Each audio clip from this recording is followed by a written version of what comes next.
На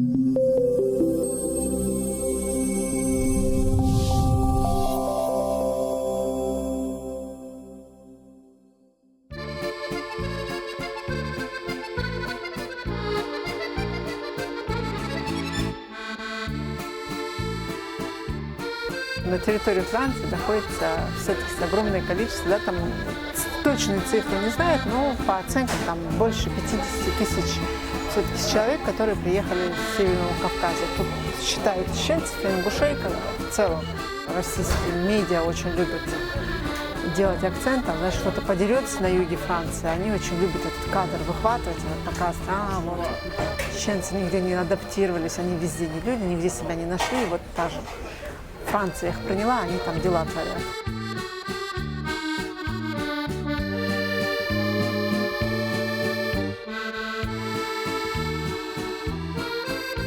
Да, как и у всех, как и в любой нации, в любом месте, у нас есть, естественно, свой процент бездельников, где их нет. Я не встречала ни одной национальности, где их нет. У нас тоже такие есть. В течение 3 лет, что нахожусь в Европе, я встречалась, объездила очень много. Я была в Италии, я была в Германии, Бельгии, Австрии. Я уже много где здесь была, многими с кем встречалась, ездила и работала. И везде я находила очень талантливых, очень замечательных, адаптированных людей, которые говорят не только на своем родном языке, но и говорят и на английском, и на французском, и там, на итальянском, и на других языках. Периодически завидным постоянством вывешиваю у себя в соцсетях тех или иных представителей нашей молодежи. Буквально вчера встречалась с одной из наших девушек. Она, например, говорит на 7 иностранных языках. И один из них японский. Талантливо, образованно работает в ВПРА, жуткая молодечка просто. И представителей именно нашей молодежи в таком плане здесь на самом деле очень много. Интегрированных во французское общество, уже с образованием, прекрасно говорящих на языке, там, работающих, больше девушек.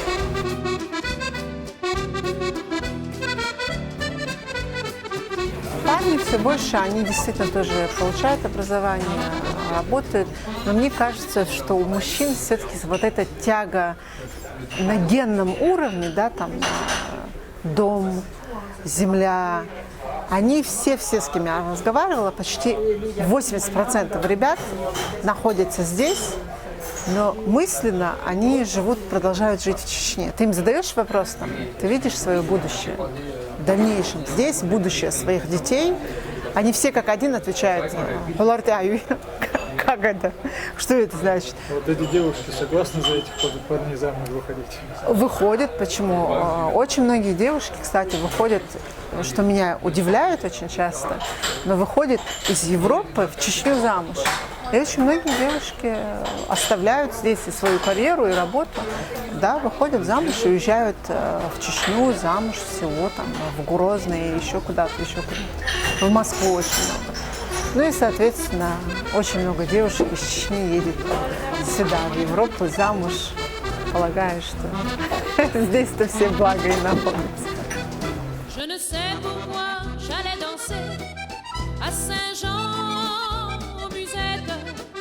Mais quand un gars m'a pris un baiser, j'ai frissonné, j'étais chippée.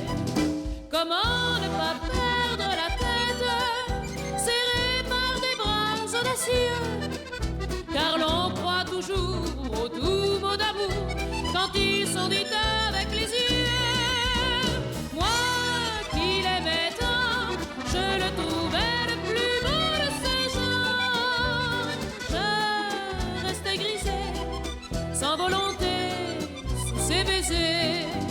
Sans plus réfléchir, je lui donnais le meilleur. Сидели как-то в женской компании, и одна из моих знакомых, теперь уже не буду называть имя, одна из моих знакомых говорит: вот все время ругаются на социальные сети, мол, что все там сидят, и взрослые, и старые, и молодые. Ну а что нам делать, где нам знакомиться? Нам же надо как-то жизнь устраивать, замуж выходить. Я предложила устраивать вечера, которые бы проходили поквартально, и на эти вечера приглашать каких-нибудь известных чеченских художников, писателей. Помимо того, что ты знакомишь людей с культурой, своей собственной культурой, так у тебя есть еще возможность дать людям шанс встречаться, пересекаться, видеться элементарно друг с другом, разговаривать на своем собственном языке. Туда пришло, мы-то ждали намного меньше народу, но туда пришло огромное количество людей, молодежи, взрослых, Хэберш с Бельгии приехали, с Германии приехали. Я поняла вот в этот момент, когда вот первая встреча, ее организовывает, собственно говоря, человек, о котором они не слышали, они искали Динагмилу, Ермилю, там откуда свалилось. Но учитывая то количество людей, которое пришло на этот вечер, я поняла, что у нас есть необходимость в этом. То есть хотим мы того или не хотим, мы все равно тянемся к друг другу.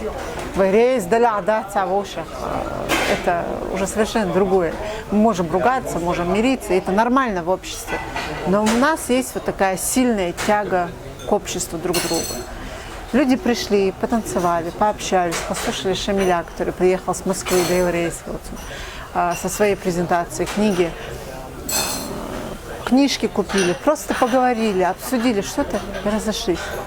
Мне кажется, просто какие-то такие вечера, их нужно проводить с завидным постоянством, все чаще. Поколению, которое растет, до них нужно доносить, откуда он, кем он является, что он из себя представляет.